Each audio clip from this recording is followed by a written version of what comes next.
All right, Zeb, so it's snowing outside. What project are we working on today? We are making corbels for the craft kit. We're doing the design concept today, and then we'll transfer that to the computer program for the CNC so that we can cut out a couple hundred of them. So most designs usually start from a screenshot. Here is a corbel that one of my favorite influencers, Cotton Stem, had on her shelf. I have loved it forever, so I sent Zeb a screenshot and I said, can you make this? And he's transferring it onto graph paper. We're gonna simplify it because ours will be smaller, so we're gonna get rid of that right there, but we'll keep this scallop and the details on the ends. Nothing like a good antique corbel replica. The details are coming in, look at that.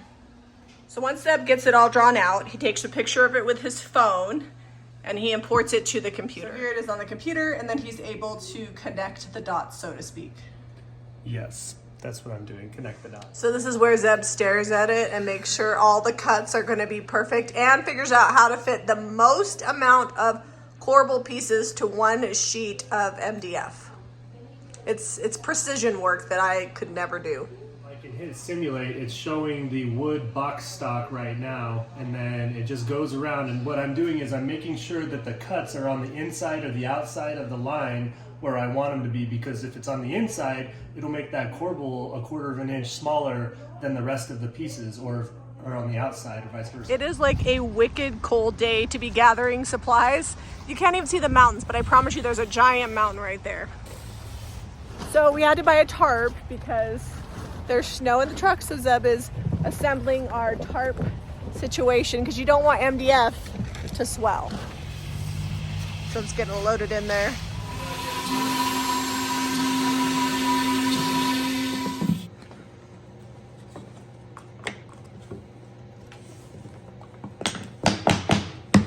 Let's see if these look as cool as we want them to. I think that looks pretty cool. You can't really see all the design till it's painted, but I like it. So each corbel comes in 3 pieces, and sometimes we have people glue them together, but I think they're gonna ship better glued. So I'm going to attach a bunch of glue on here and let these sit together, and then I will get them painted, and they will come to you guys already assembled if you've got the craft kit. This is just wood glue in a dispenser bottle from the grocery store, you know, the kind for the ketchup and mustard. We found that it works really good. Zeb had this kind of expensive glue bot and we can never find it. So I have a bunch of these and they work out really good. We just buy our glue by the gallon at Home Depot. So I've got this on here, I'm gonna straighten it out, and then I will get the other. This one is already glued up. I'll let this sit for probably an hour or so, and then I'll be ready to paint it. You could also use clamps, but I find that when I just do them like this, that wood glue dries super tight, the MDF soaks it up and makes it such a solid bond. So the craft kits are gonna come with 1 set already glued together, but I actually glued up 2 because I'm gonna be making shelves for our office. All right, so we are finally into where we're gonna be mixing up the milk paint. So if you're just getting the craft kit and this is all you need to know, this is where you're gonna start listening. You're gonna be getting some zinc or suitcase, either or. It's just a dark base coat that you're gonna need to mix up yourself. It's going to come in a little baggie with just enough for your kit. You're gonna want warm water, something to mix it in, and a spoon or fork, whatever, and you're gonna wanna mix that up. If you were gonna mix up a lot of milk paint, then I would say get an immersion blend or whatever, but when you're just doing a little bit of milk paint, you just don't need that much.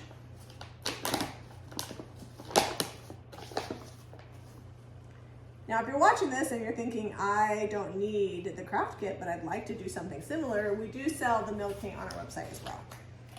So I've got a little bit of paint, warm water, and we get this mixed up. Don't mix up more than you're gonna use for your project because it won't keep. Your craft kit's gonna come with a paintbrush. It won't be a Klingon, probably Zebra or a Worcester brush, but something that will work for your project. This is just the one I happen to have clean. So I'm gonna go ahead and paint the base coat. Does not have to be pretty. This just has to be covered so that way I can put the top coat over the top of it. Ta-da! It covers really well because it's nice and dark, and you're only gonna need 1 coat. All right, so chances are when you're done, you're gonna have just a little bit of this left. If you have anything else that you wanna do a gray stain for, all you have to do is add water to this and you can make a faux gray stain. So either do that when it's done or just be very careful to just mix up what you need and save the rest of your powder for another project. So remember how I said you can make a faux stain? I happen to have this rolling pin, it's raw wood. It's in the garage. I don't know why Zeb made it, never finished it. But I'm just gonna take the little bit of paint that's left over after I painted my corbels. I'm gonna add quite a bit of water to it. This is gonna be food safe because milk paint is food safe. Now your color might be suitcase, which is brown, but either brown or gray make a great stain. This is zinc. So now I'm just gonna take and put this on my rolling pin.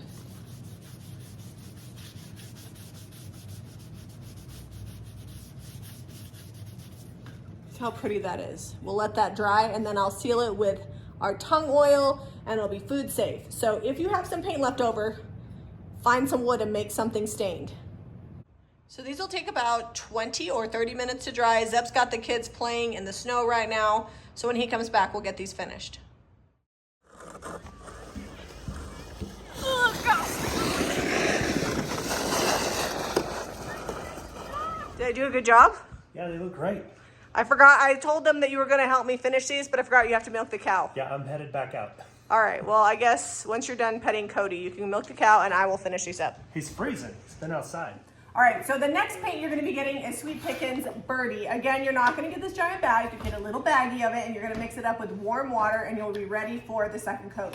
But you're gonna set that aside because we're gonna do a really important step that's gonna help us get a chippy resist look.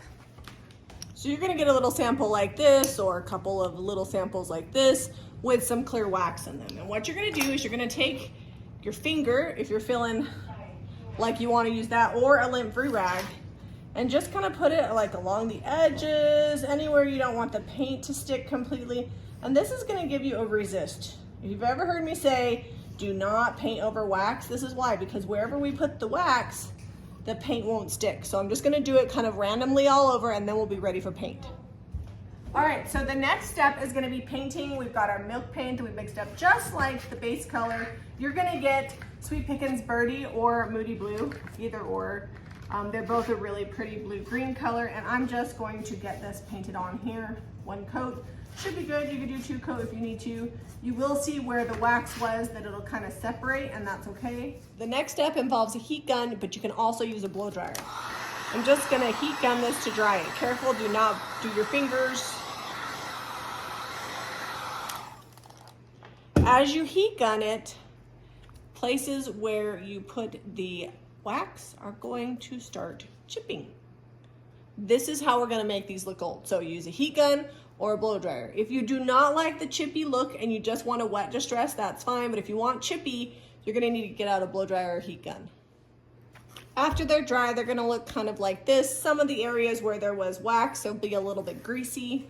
Don't worry about that. The next step is just gonna be wet distressing. So if you don't want any chippy, I wouldn't put wax on them either. I would just paint them and distress with sandpaper. But I'm gonna show you how to make them super chippy. Right, so this is dried. I've got my damp rag and I'm just going to pull off the paint where it's chippy and get it wet and then bring back that base color.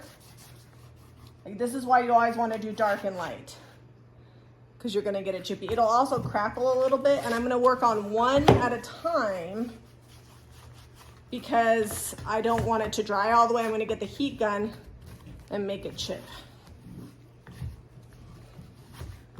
It really doesn't take that long to get these done. Now I've got my heat gun. You can use a blow dryer. Keep it moving. You don't want to burn it, otherwise you'll be sanding it off and repainting or leaving the burnt marks. One of the cool things that can happen too is that you activate the base coat of paint and it gives you kind of a grayed out look, but this is what my first corbel all distressed looks like. Picture this up on a wall. Can you guys see? Look how good that is. It's gonna have like an old barnwood looking shelf on top of it. That's how I'm gonna do it. You do what you want. And I didn't paint the bottom, but I'm such a mess that most of it has paint on it anyways. All right, so now your corbels are finished. You can use the leftover clear wax if you have any left, but I'm just gonna leave mine like this because this paint, once it's dry and whatever chipped off, it's done. Unless you get them wet, the paint ain't coming off. So I'll get some close-ups for you. You can see how they turned out. Here they are, all finished, chippy, amazing, and they are all just slightly different. I love milk paint for this. If you want these corbels, you can only get them through the craft kit, which is quarterly. I'll drop that link below, but I will also include a list of all the paint and products used in case you have your own project that you want to do this on. Also, here is our bonus rolling pin that we did with the watered down milk paint. All it needs is some tung oil. Look how pretty that is. All right, I'm on my own while Zeb's milking the cow, so you're gonna get the selfie angle. If you like this video, be sure to give it a thumbs up and subscribe to Jamie Ray Vintage for more DIY.